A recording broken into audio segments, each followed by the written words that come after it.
Hey everyone, welcome back to my channel. Today we're continuing on with a bunch of different crash courses on Discord. This is going to be part 2 of that, which is going to be going over creating a public server and what that means in addition to all the private server settings. First video we covered all of the private server stuff.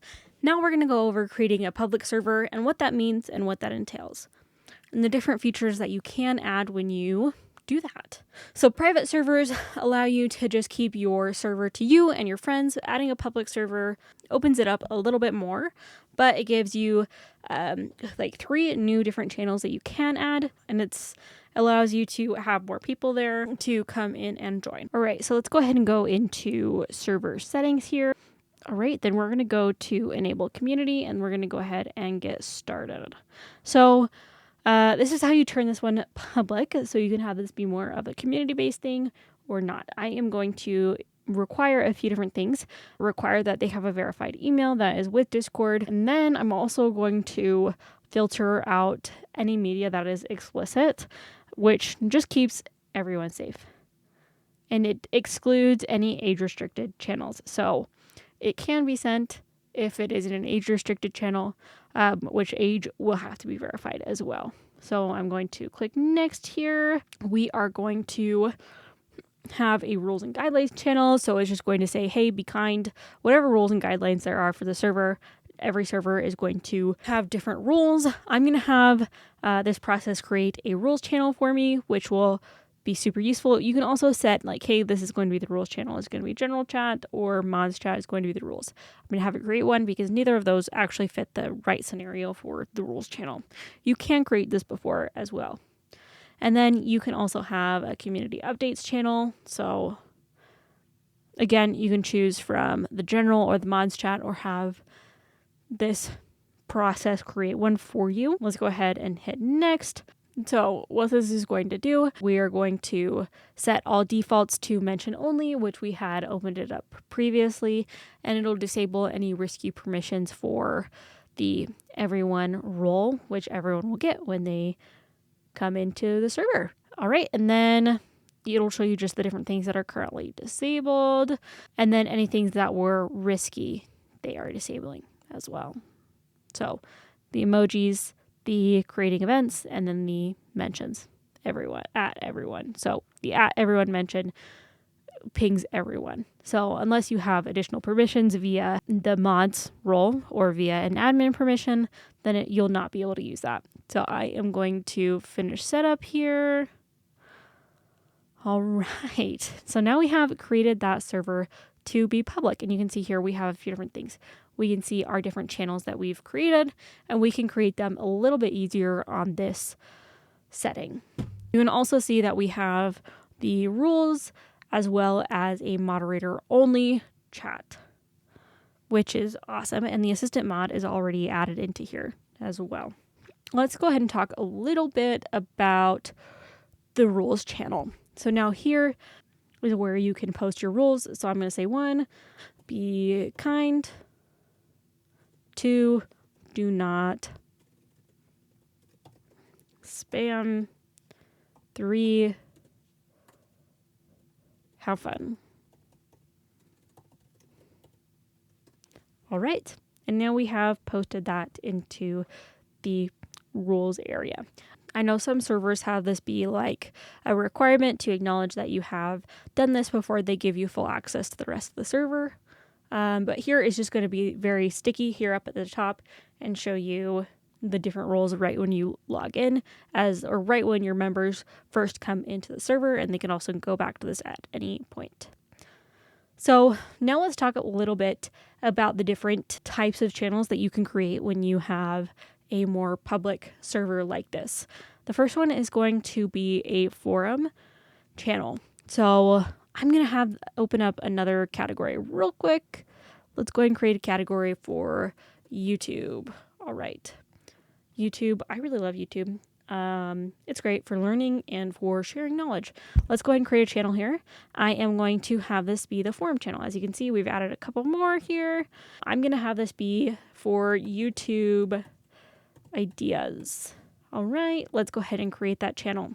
So there are a few different things that you can do. You can set recommended permissions. It's already done. You can create post guidelines. So it'll say, hey, when you do this, please be kind. Or you can say, hey, your forum must start off with this, this, and this. You might have, if it's a YouTube ideas, say what you would want to have it, give a description, what the title would be, like the title of the forum be the title of the video or what you would suggest, and a couple of different topics that will be covered in that video. That's just one idea for a post guideline. You could have it be tagged. So if we're going along with this YouTube idea, we could have tags for different video types. For my channel, the Simple Software Tips channel, you could have one be for Discord, of course. You could also have one for ClickUp is another one, for back end of YouTube stuff. You could have one for WordPress, or some that I've done some videos on as well. You could set default reactions for the post, and then it gives you make the first post. Let's go ahead and add the post here. The title of it's going to be Discord tutorial crash course part 3. And I think I'm planning part 3 to be on roles and permissions and what have you. You could add an emoji here, have it be like a smiley face or something, or like a laughing emoji, whatever. You can also add a picture, just depending on what you want it. I'm going to click post here, and now we have started that forum.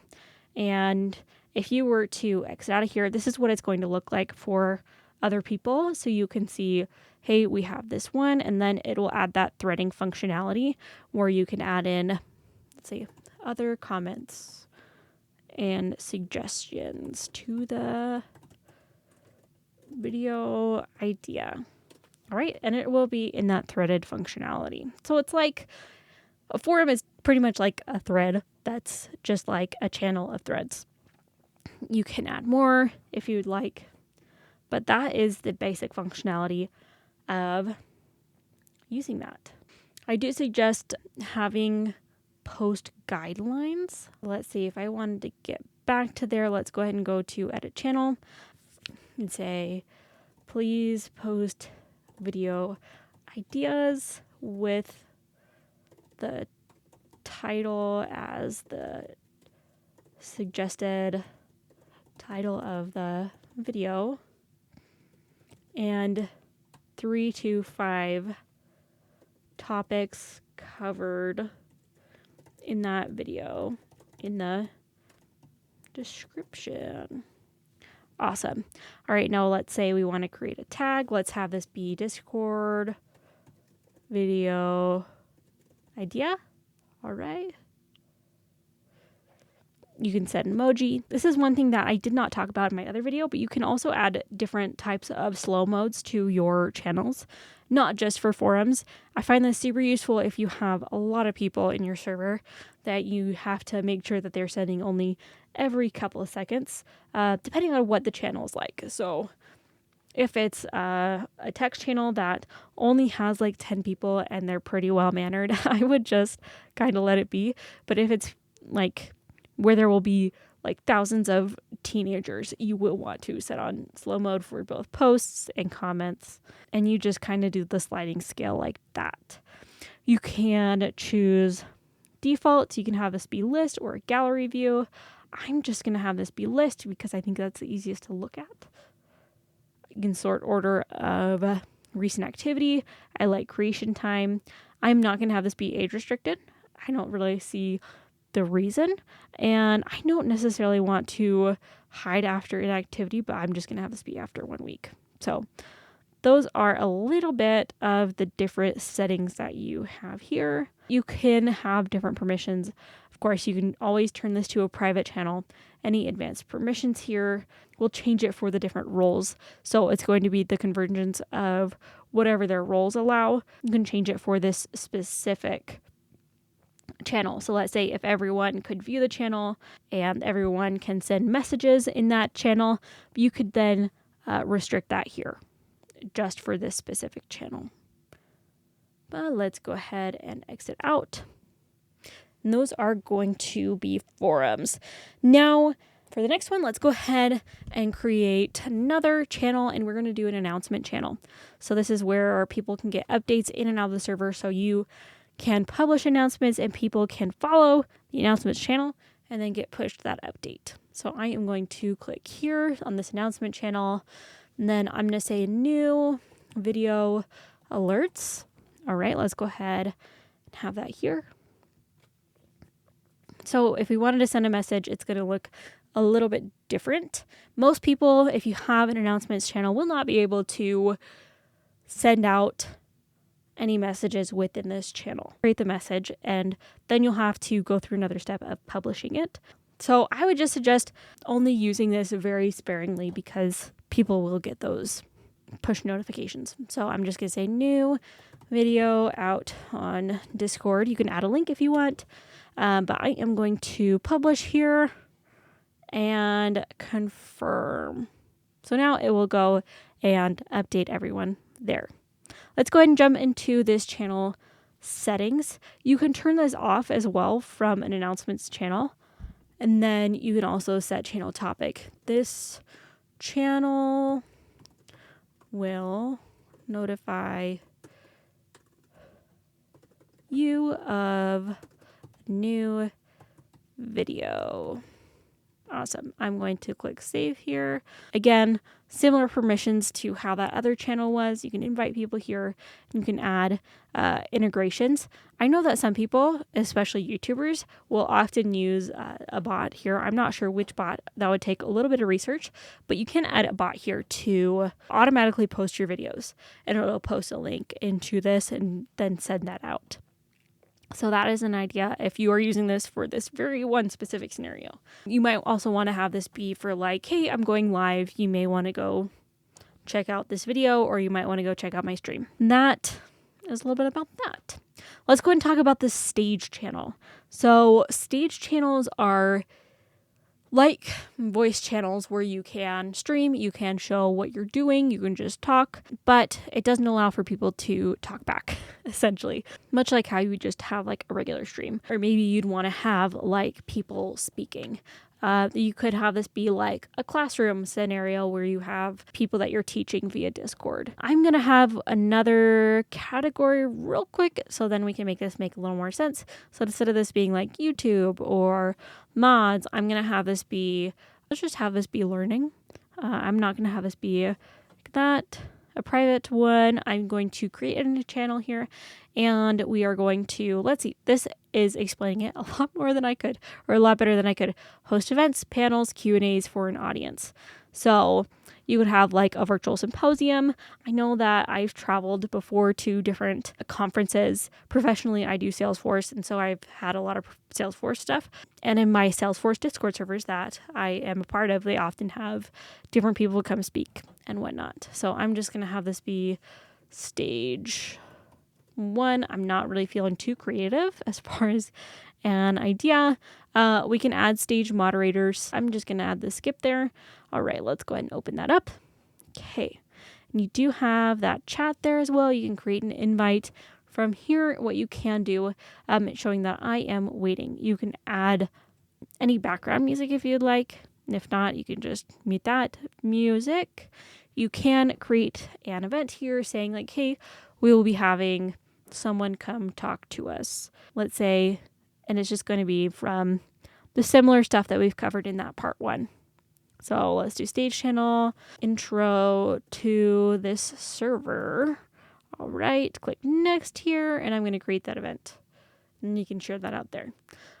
We can continue without starting. So this helps you do any mic checks for the stage. You can speak on the stage. You can wave your hand at any people who are in the background, who are waiting and whatnot. Let's go ahead and start the stage. We're going to be talking about starting a stage. Is what we'll be talking about. So it'll let everyone know that the stage is starting, so anyone in the server can then go ahead and be there. So yeah, you can see here, I am here muted. I am on the stage. I'm starting the stage, and I'm talking and I'm speaking here. We can see requests over here from people. So like if I am controlling the stage, if anyone has raised their hand like we saw before, you can see that. And then I'm sure that there is a way to allow them. You can start a stream. So if I wanted to show my files. If I wanted to show my stage, what I have open, what not, I could do that there. I'm going to click close here. If I wanted to show my camera, I could do that. Fun fact, I record in my closet. I'm not going to allow video right now, but I record this in my closet with my mic just because it's the better acoustics in here. We could do that, or you can see that I have my iPhone camera as well. That's connected to Discord, that I have my iPhone open. We could have done that as well. If we wanted to unmute, we could do that there. And now you can see that I am talking and my icon or my face, if I had a picture of myself as my profile, you could see that speaking there. Yeah, we could also add some music if we wanted to while I was talking, just some of the basic music. We could leave the stage if we wanted other people to talk. This is what the background would look like. No one is speaking, it's just me in the audience. We could see the rest of the audience. We can allow requests or we can disallow requests from people who have the everyone role, or people who are not moderators or have any other roles that would give them more permissions to speak. But if I wanted to go back on the stage, I could do that. Yeah, we can end the stage for myself. So disconnect quietly. So I would just leave, or we could just end the stage generally. So I'm going to end that stage. All right. And there you go. That is pretty much how you use stages. Let's talk a little bit about some of these settings. You can change the slow mode for the messaging when you are on the stage. So you can have, it's very similar to Zoom. So like, let's say you have people messaging on the Zoom meeting, you'd be able to do that there. You can age restrict, you can change the bit rate and the video quality, and you can change the user limit. So let's say you only want to have like 5 people here. You want it to be a very intimate setting. You could change that way down. I don't know if it actually goes down that many. It'd be very, very tricky. Okay, I think the bottom is 30 users, and the max that it can allow is 10,000 users. I'm curious to see what that would be if I had Nitro boosted this, if the stage would be bigger if we had Nitro. But it is saying to me underneath here, users with a move members permission can ignore this limit and move other users into the channel. So very interesting. I'm not sure how to test that out for any stress testing or not. Let's talk about permissions here. You can see who can moderate this. So it's myself, the server owner, as well as any of the assistant mods who have the admin permission. We can change these different permissions for the different roles. Currently, again, we only have that assistant mod and myself as admins, and then we also have one more role, which is going to be the everyone. And yeah, you can change those. If you want to invite to just this one, you could do that here, and then any integrations as well. Yeah, let's talk a little bit about deleting channels. This is another thing that you can have in your private channels or in your private servers. I'm just going to have this be testing 1. All right, now this is just a text channel I created real quick. This can be for the same process for any of these different ones. Let's go ahead and go back. So I went on the testing 1 gear icon, and then you can go ahead and delete the channel there. Super easy. It will give you like no hassle at all. Let's go ahead and talk a little bit about using a template here. So templates can be super useful. I know that we covered this in the previous video, but templates are a way to have just the basic outline of a server. It won't add any members. It won't add any people to it. It won't add any messages. It will just give you the basic outline of a server. Now we can create a server template here from the server that we have created. So I'm in a voice channel. I'm going to get out of there. I am going to go into server settings here, and then let's look up server template here. All right, so now I can just have this be the Reynolds wrap server template. Here you can add a description, and it'll give you a rundown of what the different templates are. I'm going to generate template here, and now anyone can go and copy this and then go use it. One thing is, if you do change, you will need to update your template. So let's say this is right now what the template looks like. If we were to go in and we were to add in another channel, let's do test 1 here, spelled a little bit differently. It says your server is out of sync with your server template. So you will need to go back in there and you can sync your template. There you go. So now you'll get all of those set up together. Before, when we had created a server, you had the option of creating a server template. So it will take whatever anyone has created. So let's say someone has created your basic YouTuber template that will help you generate your community, whatever. In the nicest way, whatever. Not like I'm upset with you, whatever. And then you can go ahead and copy that and put that in very, very quickly. Let's go ahead and create that server template or new server and then use a server template. So here I chose to create my own for that. Let's say we have a gaming server. We can have this be for a club or a community. I am going to have this be my gaming server. And then we can go ahead and create that. And you can see this has just a really, really basic template of a general chat, clips and highlights, text chat, a lobby, and gaming. You can add that from there. And there are tons of different servers tons of different server templates that you can find on the web that people have created. I'm sure that there's stuff on like Etsy or even if you just Google like, hey, server templates, you can add those as well. One thing that public servers allow you to do is that they allow you to be searchable. So this is kind of discovering different communities on Discord for different things. Now, if you are a parent, please be very cautious about this because this can turn pretty bad pretty quickly. But for other people, it can be great. Personally, I suggest being part of a very few number of Discord servers just to keep it quiet and only to certain games and only to certain ones that you know are going to be safe for whatever your purposes are.